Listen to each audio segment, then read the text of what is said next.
Hi everyone, it's Liam here from Rating the Races. Here are my quickfire thoughts from the weekend's racing. These are free for everybody this week. Normally they're just for premium members. So we'll start with a horse called Stela March, who finished third in a 2 mile 5 conditional jockeys handicap hurdle.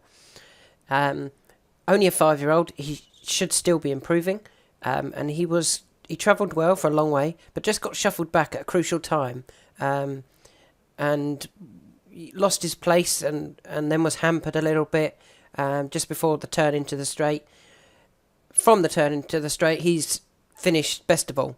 Nothing's finished quicker than him. You could see him coming back for the Martin Pipe at the end of the season. I don't think he needs to step up in trip just yet. I just feel he lost his position at a crucial time, and with a bit more experience under his belt, he could be interesting going forwards. Next horse that caught my eye, again, was Beat the Judge. Now, we've already highlighted Beat the Judge when he finished third in October. Again, he finished third, again over 2 mile. Again, he looked like he needed further. He gets outpaced quite early on before running on strongly. Surely they're going to go up in trip now. But when they do go up in trip, I think the race will work out well. I think Magic Saint had everything right. He was our Nagme a couple of runs ago, and we said he just wants 2 miles, and that was his first run back over 2 mile. Whilst Fanny and Destravel travelled really well, is clearly a very good horse as well. I think they're good horses. I think it was a good race, and I think Beat the Judge just got caught for toe a bit. Now is the time that they can step up in trip. Protectorate was obviously very, very impressive.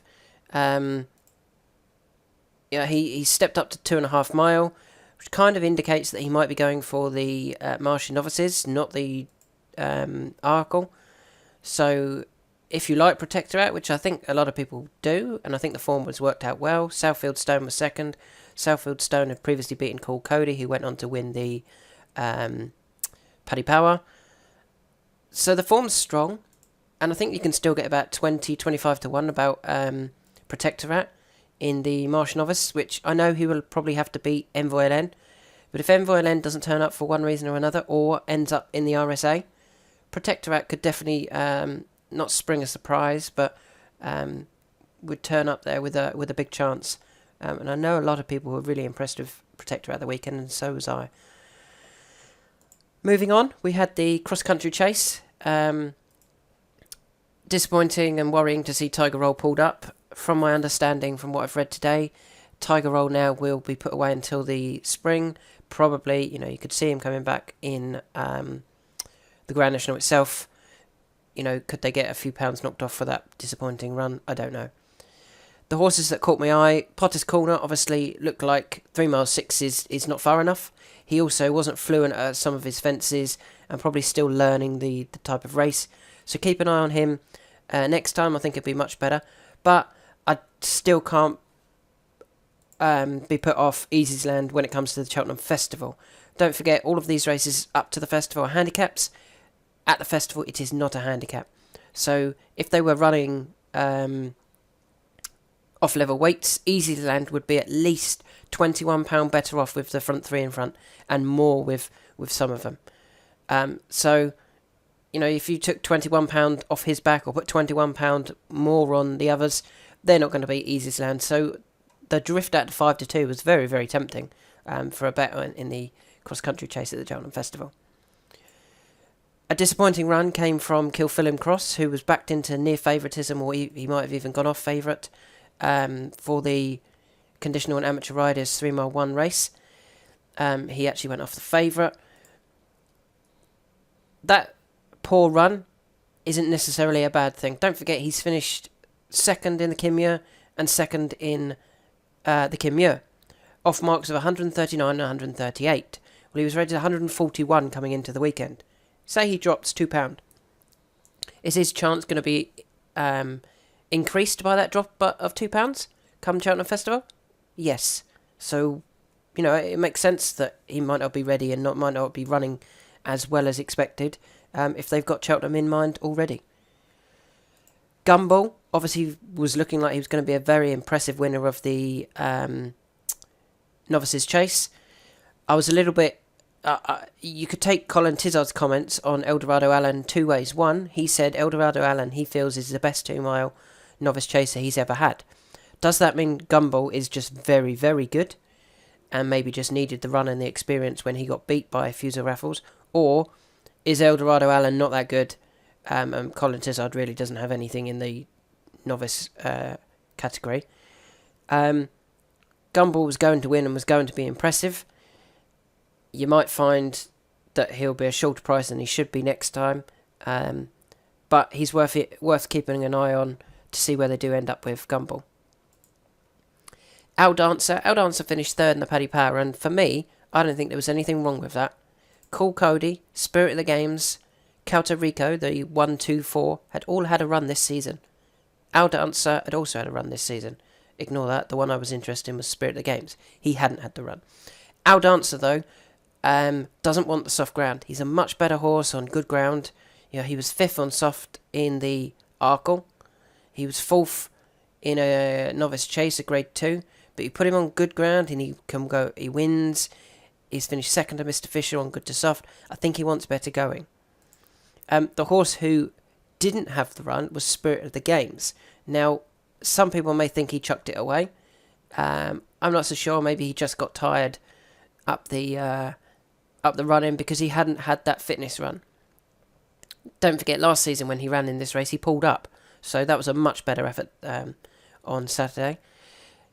He is getting, not necessarily frustrating, but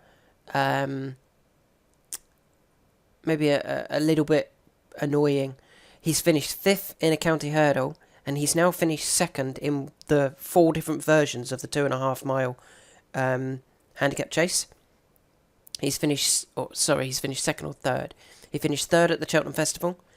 He finished 2nd in the Caspian Caviar in 2019. He finished 2nd in the 45 Sleeps to Cheltenham Trophy Handicap in January 2020. And now he's finished 2nd in the Paddy Power. So he's brilliant. His owners must love him, but also hate him just because he doesn't want to win. Or hasn't won in a little while. The last time he won was a novice listed chase back in October 2018.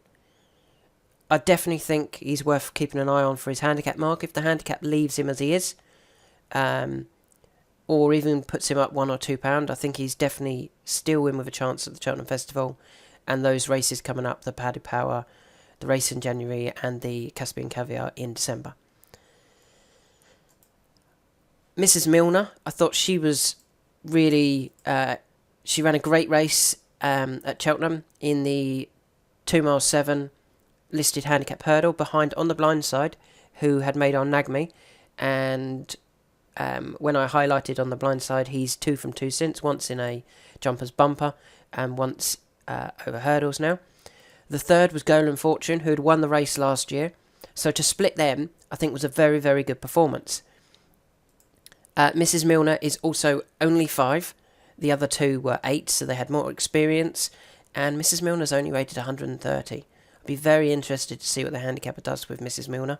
130, 135, that's not going to be high enough.